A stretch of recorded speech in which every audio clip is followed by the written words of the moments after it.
यहाँ पर हम 10 न्यूटन की फोर्स अप्लाई करेंगे तो ये इसमें अब एंटी क्लॉकवाइज टॉर्क प्रोड्यूस करेगा कुछ इस तरह। तो ये क्लॉकवाइज और एंटी क्लॉकवाइज टॉर्क दोनों एक दूसरे को कैंसिल आउट कर देंगे, तो रिजल्टेंट टॉर्क हमारे पास जो आएगा वो जीरो हो जाएगा, यानी कि रिजल्टेंट मूवमेंट जीरो हो जाएगा। स्टूडेंट ये टॉर्क और मूवमेंट सेम थिंग है। स्टूडेंट्स हम डिस्कस कर रहे हैं Newton's first law of motion को। उसके बाद हमने डिस्कस किया Newton's first law of motion और इक्विलिब्रियम का आपस में रिलेशन। उसके बाद हम इक्विलिब्रियम की कंडीशंस डिस्कस करना शुरू हो गए थे। तो हमने first condition of equilibrium discuss कर ली थी डिटेल से। अगर आपने वो वीडियो नहीं देखी तो पहले यहाँ ऊपर आने वाले जो लिंक है उस पर क्लिक करें और पहले आपको फर्स्ट कंडीशन ऑफ इक्विलिब्रियम और उसका Newton's first law of motion से रिलेशन क्या है उसको स्टडी कर लें। उसके बाद आपको सेकंड कंडीशन ऑफ इक्विलिब्रियम की ज्यादा अच्छी अंडरस्टैंडिंग होगी। तो हम आज करेंगे discuss second condition of equilibrium. तो सबसे पहले स्टूडेंट्स क्वेश्चन ये आता है कि why we need second condition of equilibrium. Why we need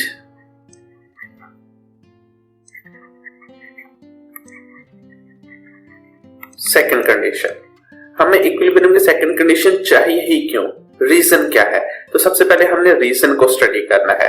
तो स्टूडेंट्स चले रीजन को स्टडी करते हैं। स्टूडेंट्स मैं सपोज कर लेता हूं कि मैं इस ऑब्जेक्ट पर फोर्स लगा रहा हूं डाउनवर्ड 10 न्यूटन और मैं इसी ऑब्जेक्ट पर अपवर्ड डायरेक्शन में भी फोर्स लगा रहा हूं 10 न्यूटन की।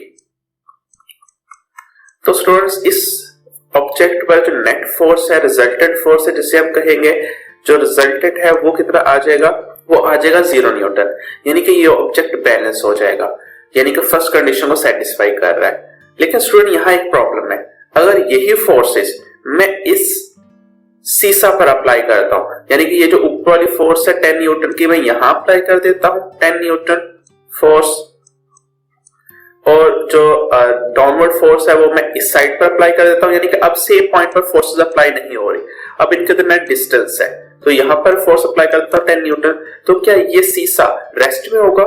जी नहीं, बिल्कुल भी नहीं। ऐसा क्यों है? क्योंकि ये जो डाउनवर्ड 10 न्यूटन फोर्स है ये इसमें क्लॉकवाइज डायरेक्शन में टॉर्क प्रोड्यूस करेगी, जिसे हम मूवमेंट कहते हैं, और ये जो अपवर्ड डायरेक्शन में फोर्स लग रही है ये भी इसमें क्लॉकवाइज डायरेक्शन में मूवमेंट प्रोड्यूस करेगी। तो ये जो मूवमेंट है इस सीसा को रोटेट करेगा, यानी कि ये सीसा जो है वो रोटेट करना शुरू हो जाएगा। तो अब ये रेस्ट में तो हुआ, इसकी स्टेट तो चेंज हो गई। हमने इक्विलिब्रियम की डेफिनेशन में पढ़ा था कि उस ऑब्जेक्ट पर रिजल्टेंट फोर्स 0 होनी चाहिए और उसकी स्टेट में चेंज नहीं आना चाहिए। तो यहाँ पर रिजल्टेंट फोर्स तो 0 हो जाएगी, क्योंकि ये फोर्स अगर अपवर्ड डायरेक्शन में है और ये डाउनवर्ड है तो दोनों अपोजिट डायरेक्शन में है, तो रिजल्टेंट फोर्स तो 0 आनी चाहिए। बट इसकी स्टेट में चेंज आ रहा है, यानी ऑब्जेक्ट पहले रेस्ट पे था, अब ये स्पिन करना शुरू हो गया, रोटेट करना शुरू हो गया, तो रोटेशन आ गया, जिसकी वजह से हमें सेकंड कंडीशन ऑफ इक्विलिब्रियम की जरूरत पड़ी। तो मैं यहाँ पर मेंशन कर देता हूं आपको, we need second condition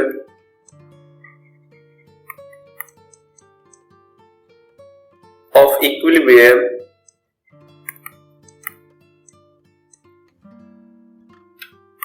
reason क्या है? Because object has tendency, object में रोटेट, क्योंकि ऑब्जेक्ट जो है वो रोटेट कर सकता है, तो रोटेशन की वजह से अब हमें सेकंड कंडीशन ऑफ इक्विलिब्रियम की जरूरत पड़ी है। तो student second condition of equilibrium है क्या, अब उसको स्टडी कर लेते हैं। सेकंड कंडीशन ऑफ इक्विलिब्रियम ये है, sum of all the moment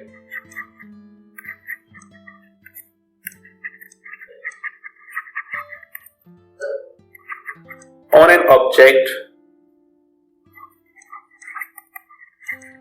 is 0, कि जितने भी मोमेंट्स उस ऑब्जेक्ट पर अप्लाई हो रहे हैं उनका समेशन जो है वो 0 होना चाहिए। तो सम ऑफ ऑल द मोमेंट्स है वो 0 होना चाहिए।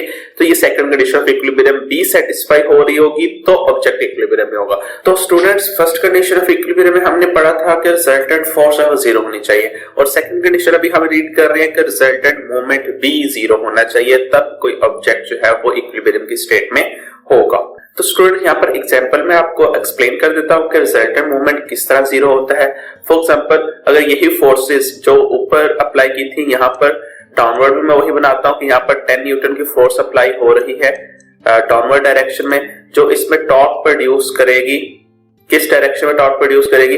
क्लॉकवाइज डायरेक्शन में, कुछ इस तरह क्लॉकवाइज डायरेक्शन में टॉर्क प्रोड्यूस होगा। अब इसको बैलेंस करने के लिए हमें एंटी क्लॉकवाइज टॉर्क प्रोड्यूस करना है, यानी इसके अपोजिट डायरेक्शन में यूं। तो अपोजिट डायरेक्शन में टॉर्क प्रोड्यूस करने के लिए हमें जो सेकंड साइड है, लेफ्ट साइड है, वहां पर भी हमें डाउनवर्ड डायरेक्शन में ही फोर्स अप्लाई करनी पड़ेगी, सेम फोर्स 10 न्यूटन की, और सेम डिस्टेंस पर। अगर यहाँ पर जो है आप 10 सेंटीमीटर पर अप्लाई कर रहे हैं तो ये भी 10 सेंटीमीटर ही होना चाहिए। तो यहाँ पर हम 10 न्यूटन की फोर्स अप्लाई करेंगे तो ये इसमें अब एंटी क्लॉकवाइज टॉर्क प्रोड्यूस करेगा कुछ इस तरह। तो ये क्लॉकवाइज और एंटी क्लॉकवाइज टॉर्क दोनों एक दूसरे को कैंसिल आउट कर देंगे, तो रिजल्टेंट टॉर्क हमारे पास जो आएगा वो जीरो हो जाएगा, यानी कि रिजल्टेंट मूवमेंट जीरो हो जाएगा। स्टूडेंट, ये टॉर्क और मूवमेंट सेम थिंग है, यानी कि एक ही चीज के नाम है। मूवमेंट को ही टॉर्क कहते हैं और टॉर्क को मूवमेंट ऑफ फोर्स। तो ये हमारे पास student second condition of equilibrium है। अगर आज के टॉपिक से रिलेटेड किसी किस्म का कोई क्वेश्चन है तो आप हमसे कमेंट सेक्शन में पूछ सकते हैं। जाते जाते हमारे चैनल को सब्सक्राइब और बेल आइकन को प्रेस जरूर कर दीजिए। अपना बहुत सारा ख्याल रखिएगा। खुदा हाफिज।